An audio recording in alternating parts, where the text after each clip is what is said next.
Ang mabuting balita ng Panginoon, ayon kay San Juan.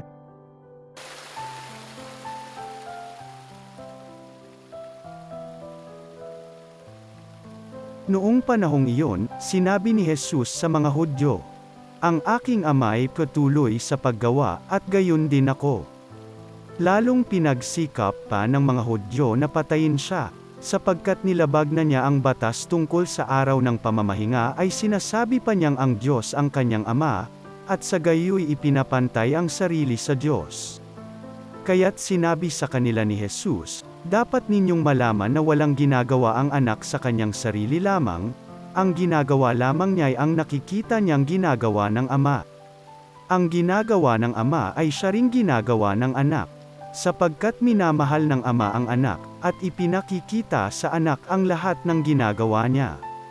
At higit pa sa mga ito ang mga gawang ipakikita sa kanya ng Ama at manggigilalas kayo. Kung paanong binubuhay ng Ama ang mga patay, gayon din naman, bubuhayin ng anak ang sinumang nais niyang buhayin. Hindi humahatol kanino man ang Ama. Ibinigay niya sa anak ang buong kapangyarihang humatol upang parangalan ng lahat ang anak, tulad ng kanilang pagpaparangal sa Ama. Ang hindi nagpaparangal sa anak ay hindi nagpaparangal sa Amang nagsugo sa anak.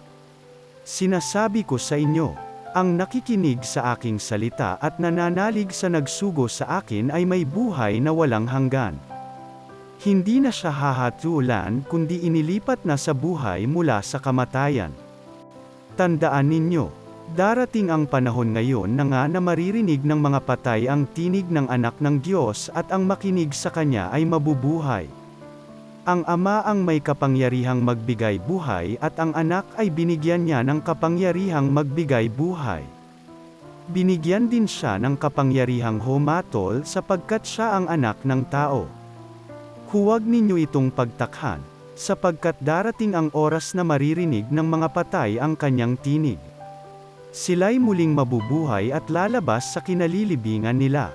Lahat ng gumawa ng mabuti ay pagkakaluwaban ng buhay na walang hanggan at lahat ng masama ay parurusahan. Wala akong ginagawa sa sarili ko lamang. Humahatol ako ayon sa sinasabi sa akin ng Ama, kaya't matuwid ang hatol ko. Hindi ang sarili kong kalooban ang aking sinusunod kundi ang kalooban ng nagsugo sa akin. Ang mabuting balita ng Panginoon.